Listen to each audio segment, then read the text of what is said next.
One of the most mysterious places in all of India is that of the elephanta. No one knows who created the enigmatic masterpiece found here, and despite massive destruction of artifacts during colonial rule, enough still exists here to suggest that it was achieved with higher understanding and technology that is long forgotten in this modern era. Wait, do you hear this? The Elephanta caves found on Elephanta Island are of such stunning proportions that you could consider them on par with the Kailasa caves and temples. Just like at Kailasa, these cave temples are dedicated to the Hindu god Shiva. Hewn out of solid rock, this is another example of an extreme masterpiece in India. The undertaking would have been enormous, but no record of who built this or when it was built exists anywhere. The Portuguese inhabited this place in the 17th century, but gave up control to the British in 1661. The island was ransacked by the English, and in 1864 they tried to move a gigantic ancient elephant who gave the island its name. It used to dominate the South Shore until they tried to ship it to England, but instead they broke it into pieces and just left it in ruins until it was reconstructed many years later. And this story is common on the island, defaced and destroyed by India's once colonial rulers, who can't help but feel angry at the amount of history that was deliberately destroyed, used as target practice, and sold on the black market. The ancient history of the island is unknown in either Hindu or Buddhist records. Archaeological studies have uncovered many remains that suggest the small island had a rich culture past.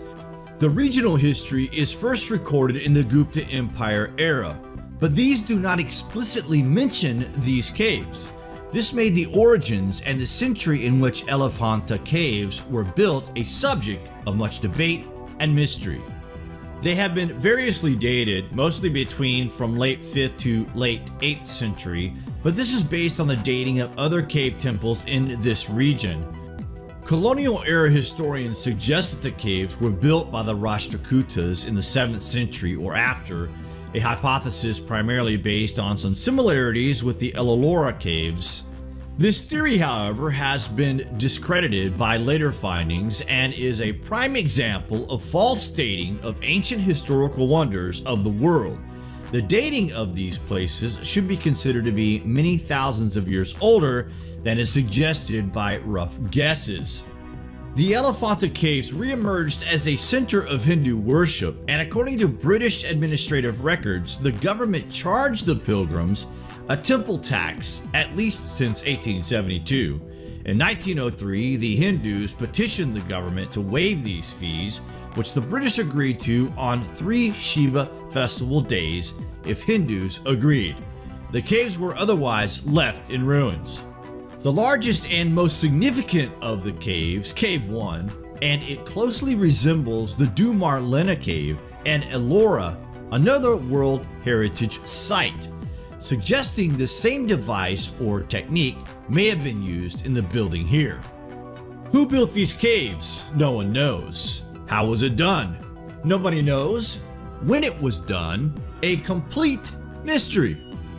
We pass the Vedic texts off as mythology, but if we were to tell you that within the ancient texts, there is a machine that is described as being capable of building this place by vaporizing the rock, the machine is called the Baumastra. This high-tech machine would be able to quickly drill into the rock and basically vaporize it. This could change the rock into air. The device was mentioned multiple times in the ancient Vedic texts, which was used to mine precious stones and metals. It is possible that the Baumastra machine described in the Vedic text was really a technological device that existed on Earth thousands of years ago. Why wouldn't a machine exist in the distant past? If they described it then, that description must have been based on something they saw in the first place, so they had the idea for a machine capable of such feats. They envisioned it, so why would it not be the case that this is how it was done?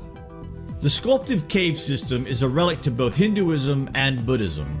But the main cave symbolizes the former's influence and surreptitiously overshadows the latter's. In fact, it boasts the 10 colossal sculptures of Lord Shiva. Each and every sculpture, big or small, weaves a larger story, one of the re-emergence of Hinduism. Here we are taught the importance of ancient history and the magic that is conjured when it paradoxically embraces its enemy, mythology.